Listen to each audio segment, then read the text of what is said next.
मला सून आली की मी मस्त आराम करणार आणि तिला काम लावणार. पण मी तिथं 10 वाजता उठते तर ती किती वाजता उठत? मला तिथं टी शर्ट पॅन्ट घातल्याशिवाय जमत नाही. तिला कसं म्हणू की आम्ही 24 तास डोक्यावर पदर घेऊन राहत होतो म्हणून. आणि मला तिथं बाहेरचं पिझ्झा बर्गर नूडल्स खायची सवय आहे. तिला कसं म्हणू खाऊ नको चांगलं नसते. आणि जर ती मला म्हणली की तुम्हीच खाऊ खाऊ नुसत्या बेंडकोळी सारख्या फुगल्या तर मग जरासा मोबाईल चार्जिंगला लावला तर मला करमत नाही. तिला कसं म्हणू की मोबाईल पाहू नको डोळे खराब होतात म्हणून. मला इथं पिशासारखी राहायची सवय आहे. तिला कसं म्हणू की मी नाहीतर पण लई चांगली राहत होती. मी माझ्या सासूला मम्मी म्हणते तर ती मला काय म्हणल? मॉम म्हणल का दुसरं काय म्हणल का डायरेक्ट नावानंच हाक मारल?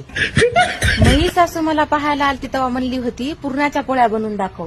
मी तिला पाहायला गेल्यावर काय म्हणू रील बनवून दाखव? आमचं लईच अवघड झालं रे देवा. मला सून आली